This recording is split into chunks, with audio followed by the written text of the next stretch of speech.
This is the feast of St. Francis of Assisi, and I'm going to do a little different presentation today. Instead of my usual preaching on the day's scriptures, I'm going to say why I am sitting here as a Franciscan on this feast.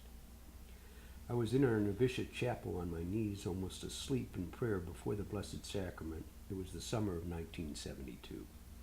I heard a voice shout. It broke me out of my slumber. "You hate my will." It repeated, "You hate my will." I looked around and I was all alone in the chapel, and I knew immediately that the problem was I was complaining and thinking I should leave these Franciscans. They did not live poverty the way I wanted. God, in his great mercy, intervened. Now 39 years later, I'm glad I stayed and listened to God, and I hope I love his will for my life. I believe I should share my story because some of the events in my life have happened that seemed could not just be for my benefit. I had a well-favored upbringing, worked at a giant amusement park. I've been a cab driver, been a good Catholic boy who in the confusion of the 60s gave up the faith to become an agnostic. In campus politics, and by God's grace was converted.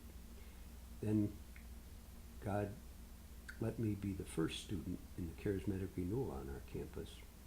I joined the Franciscan community, was ordained, and served at a time God was renewing our campus to make it one of the leading institutions in the Catholic Church. I was able to live and study in Mexico City, do parish work in 5 states, live by myself as a hermit, study in Israel, get to live 7 years in Europe, be invited to go on the set of Mel Gibson's The Passion, bless the star who played Jesus. I feel God has also challenged me by having me bury my father, a nephew who took his life, and 2 brothers, fight depression, and learn obedience through what I've suffered to be able to better serve the people of God. My first important memory was shaking hands with the neighbor through the hole in our joined utility rooms.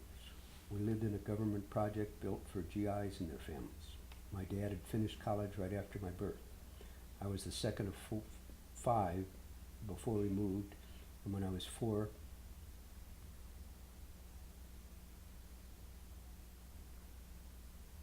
we moved to the suburbs of Bay Village, Ohio in 1952. We had a pink Cape Cod built for us, and we had to clear a 1/4 acre of lot. My maternal grandfather helped us for a week as we literally cut a backyard out of brush and small trees. My older brother Rick and I sat on a 2x4. My grandfather would pull over the topsoil we had trucked in to help level the earth. It was a great time and so different than the crowded neighborhood we had known. I started nursery school in the fall, and for some reason Otto Graham came and filled our class and put us on his weekly TV show. How we fit into a football program, I don't know, but I made my TV debut as an early ham, drawing attention to myself. 2 years later, as a first grader, I was with him again, this time in the Browns locker room after a game. Our family purchased our insurance from Lou the Toe Groza. He let my dad, my older brother, and I into the locker room to get autographs. My brother said that Dante Lavelli stepped on my foot. I wish I had taken better care of that program that I passed around in class the following day, but it's gone. My early education wasn't very impressive. I excelled as classroom clown, and I was good at basketball and recess. Since I did not do much homework, I was not able to get into the Catholic high school.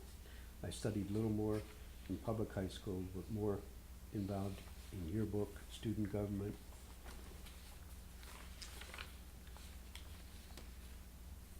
and theater, cheering, football, basketball games, tennis, and the school choir. Then I made a prophetic decision to attend a small Catholic co-ed. I had toured 22 campuses, but only applied to the College of Steubenville to study political science.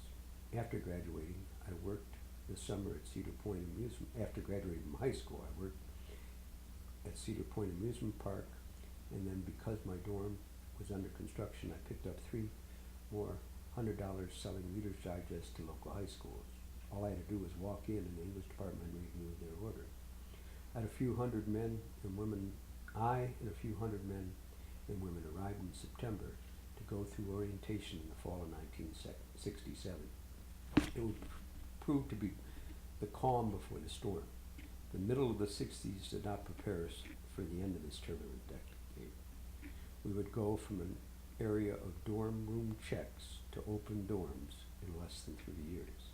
From 3-2 beer to drug and student protest to Kent State, the inner city riots, and a country and a world that left its innocence behind. The America of the 50s and early 60s fell apart. Neil Armstrong's one small step was to come back to a world that most of us would not recognize as the same we grew up in.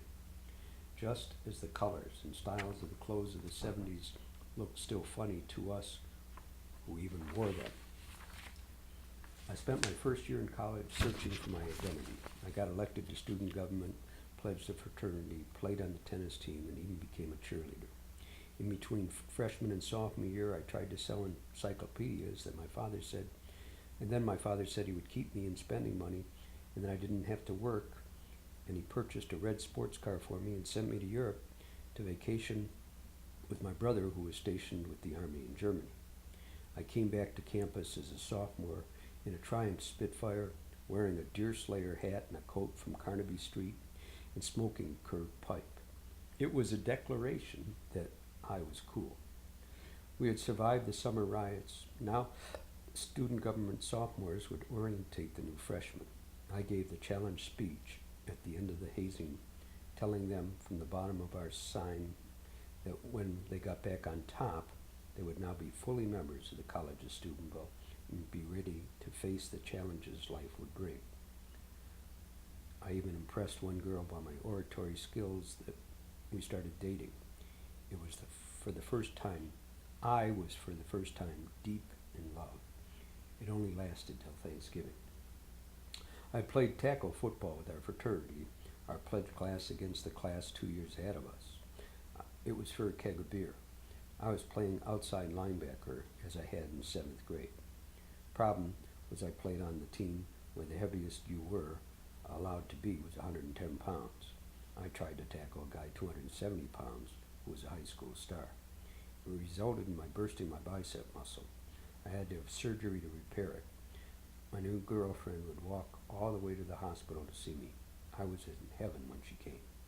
Also, I missed the fraternity hell night that cost the lives of 2 of the guys who were trying to join us and left the 3rd in brain damage, as they may have fallen asleep at the wheel and were in a head-on crash. God saved me that ordeal.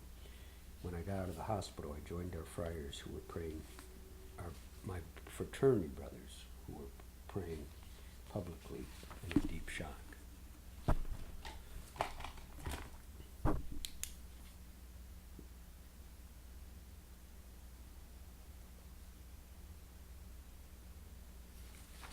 Because my girlfriend and I were both in student government, we were able to go to D.C. with 3 upperclassmen for a national student government meeting in the famous Mayflower Hotel that I had seen used by national political parties to hold their platform committees before a presidential election. At the same time, my whole family was to meet with my brother in Rome, but I preferred to be at this meeting. I spoke a number of times and fell in love with the applause I got from my peers, but my girlfriend met another guy and went to the major dance with him in the grand ballroom. I was furious. I made sure he wasn't elected to a post on the national board, even though she begged me. We came home to Steubenville after a nice Thanksgiving dinner with the family of the Virginia member of our Steubenville group. The trip home in our rented car was treacherous. There had been a bad ice storm, and we saw many accidents and had a narrow escape ourselves. The rest of my sophomore year and summer vacation was one of heavy drinking and dating girls who were just people I would take out but had no real concern for, since my heart was still broken from my first love. Then I met a cute Italian girl at orientation for my junior year. She was saying, I hope they have pizza. When I caught up with her, I was smitten by love at first sight. She asked me if I'd go to church with her. The chapel I protested the building of opened, and the new chaplain started a Saturday evening midnight mass. I went with her and got through it holding her hand. After a few months of that, she asked me if I wanted to go on a retreat. I said no. She asked if I would at least meet the chaplain. So we went to an appointment, and he asked me if I would go on the retreat, if I got to go free of charge. It was to be an overnight camp-out. I agreed, thinking this guy was making me feel important, as I was so sure of myself that I was. My girlfriend's father would not let her go. I was now stuck to go overnight in the middle of November to Cooper's Rock outside of Morgantown, West Virginia, with a bunch of Christians and the new chaplain. It was a disaster. The temperature went down to 15 and it snowed. We tried to stay warm, huddled around our fire, but our equipment was not adequate. I hated it, and the people I was with, having this great adventure, frightened me. It was nuts. The next morning we walked down to Henry Clay's furnace. When I saw them climbing on the rocks and making like children at a playground, I let out a primordial scream and ran up the mile hill and locked myself in a car. We left after that and returned to campus. I was determined never to let myself be forced against my will again. That same night, my fraternity had a big party with a live band and an open bar. But at 10:30, I told my girlfriend we're going home.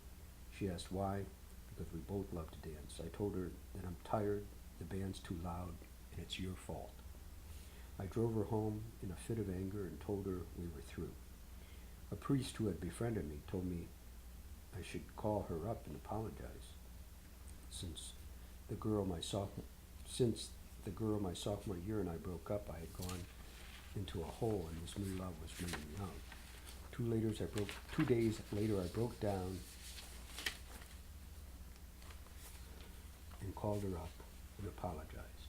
Everything was going fine until she said again that she would be alone in life. This would come on a regular basis whenever we were serious. Usually, as a positive thinker, I would say something in the form of distraction and change the subject. But this night I said, no, you and I are going to be great. When I said this, I felt that God touched me. My awareness of him was immediate. I told her I had to hang up, that God was trying to talk to me. She panicked and thought I was making fun of her faith, something I did regularly. But I told her no, God was talking to me. Now she feared we were breaking up again. I said no, that I would call her tomorrow. I hung up and spent more than an hour in a state of prayer. And I would call it infused contemplation. My life was radically turned around. I started to go to Mass sometimes 2 times a day to make up for all the Sundays I missed. I read the scriptures and discovered my life there. I even began to regularly go on retreats and share my experience with all who would listen to me. In short, I was transformed by God and born again. By God's grace, I've been a man of prayer and his word ever since. And may Almighty God bless you, the Father, the Son, and the Holy Spirit.